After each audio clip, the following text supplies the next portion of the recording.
என் நாவிலிருந்து எழுகின்ற மூச்சு காற்றில் வெளிவருகின்ற என் தாய் மொழியாம் தமிழை வணங்கி ஆத்திச்சூடியில் தொடங்கி அகலத்தை அளக்கும் முத்தையை எனக்கு கற்றுக் கொடுக்கும் எமது ஆசிரிய பெருமக்களை வணங்கி எனதுரையை தொடங்குகிறேன். தாருங்கள் தங்கள் பொன்னான நேரத்தை.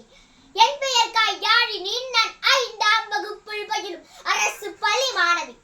காலத்தை வென்ற கனவு நாயகன் அணுசக்தி தலைவன் அபுல் பகீர் ஜைனுலாப்தீன் அப்துல் கலாம் அவர்களின் வாழ்க்கை பற்றிய ஒரு சிறு தொகுப்பை தங்களுடன் பகிர்ந்து கொள்ள வந்துள்ளேன். நான் ஏறிக்கொண்டே இருக்கிறேன். எங்கு இருக்கிறது லட்சிய சிகரம் என் நிறைவா?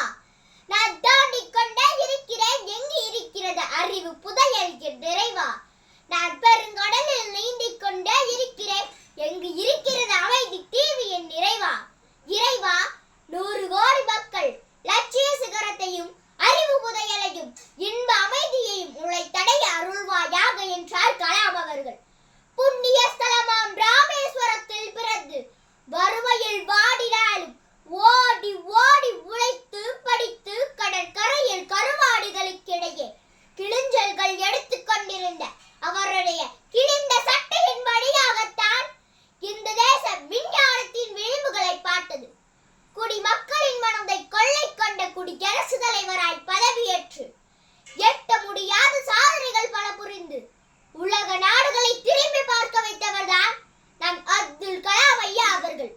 மன்னனும் மாசர கற்றோடும் சீதூக்கி மன்னனை கற்றோன் சிறப்புடையவன் என்ற ஔவையின் மொழிக்கேற்ப கற்பதிலும் கற்பிப்பதிலும் மாணவர்களுக்கு நல்வழி காட்டியவர் அவர். அணுவை பிளப்பது விஞ்ஞானம் என்றால் அன்பால் இணைவதே அஞ்ஞானம் என்றார். இந்தியர்களின் வீரத்தை பறைசாற்றியது இவரது ஏவுகணைகள்.